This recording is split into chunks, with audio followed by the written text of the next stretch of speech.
सुप्रभातम आजिर पंचांग ओ अमृत वचन।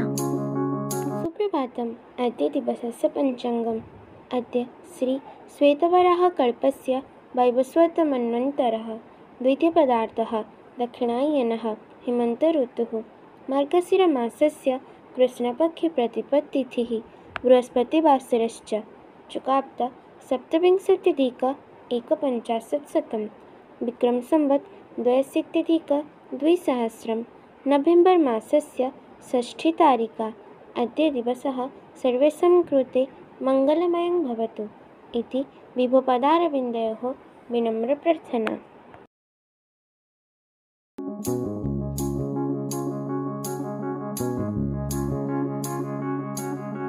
आदर्श भ्रष्ट साधु अपेक्षा श्रद्धा और आग्रहयुक्त संसारी भक्त बेसी साधना भजन न करि पारिले मध्य श्रेष्ठ अटे, कारण से बंधन रे थाई सुद्धा तार क्षुद्र सामर्थ्य अनुसार यथासाध्य उन्नति बाटरे अग्रसर हेबाकु चेष्टा करे।